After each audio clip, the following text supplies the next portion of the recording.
Hello again. I wanted to provide an overview of today's assignment. So, since we finished reading this selection, I wanted you to take the information that you have from the selection and create a wanted poster. And what you're going to do with this wanted poster on Google Slides is not change the format that we have, but add information to it, because you'll see that once you click on it, it turns into text boxes. So, of course, a wanted poster is to acknowledge a criminal or a crime that has just occurred. Sometimes you see it posted on telephone poles, or you may see it on the internet, or it might show on a TV, or you might have seen it in the movies. In this situation, based on the selection that we just read, you're going to create a wanted poster.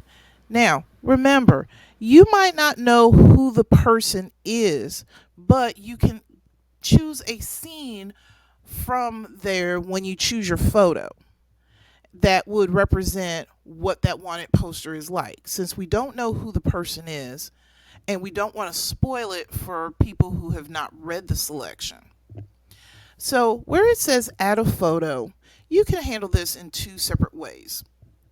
One way is going over to your menu bar and you go to insert.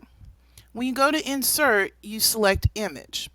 Now, you can either choose upload from your computer, which means that you found something, you found something, whether it's on the internet or it's a picture that you took and you saved it to your computer. You can also search the web. And when you click search the web, you automatically open up Google Images, which means that you don't have to go all the way out of this Google slide to get to Google Images. And once you do that, you're going to type in a phrase. And the more detailed you are, the better your image would be.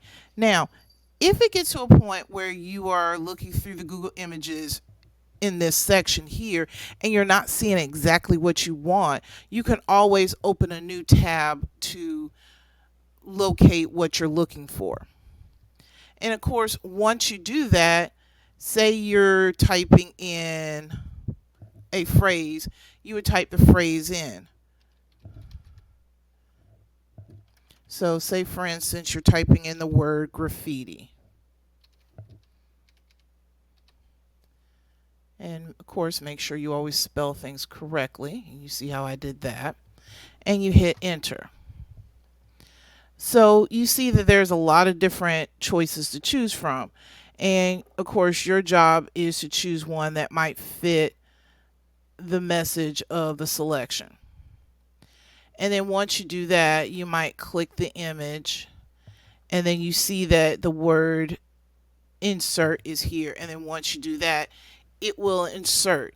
Now, of course, it's not going to fit directly and pretty in the box. You would have to adjust it to the size that you need. And of course, the other way, if you choose, is to use a GIF. And again, you have to choose what works.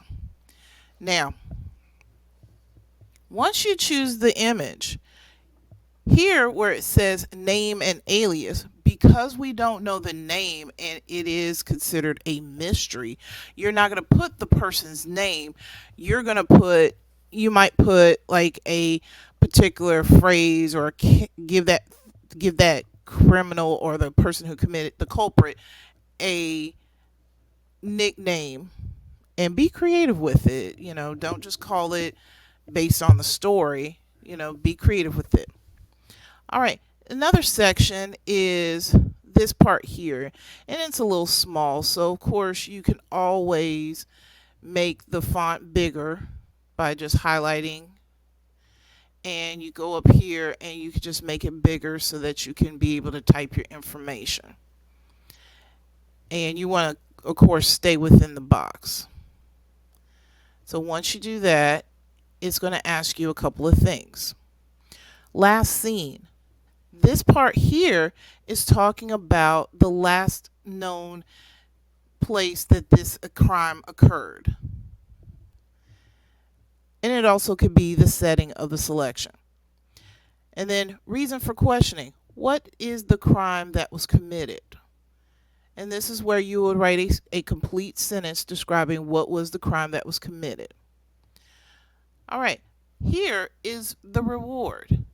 Now, remember the location and setting of the selection and think of what a possible reward would be.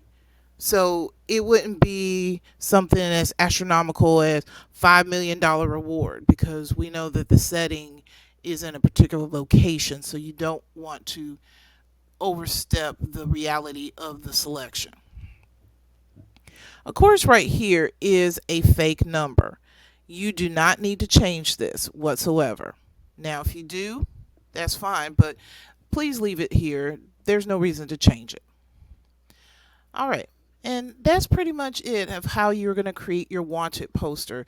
It is a very simplistic thing, but it will take a couple of steps, and I don't want you to focus on, oh, let me find the perfect picture, and then all the simple writing portion of it goes out the way. So if you have any questions, feel free to let me know in the private comment section, and I will answer them as soon as possible. Take care.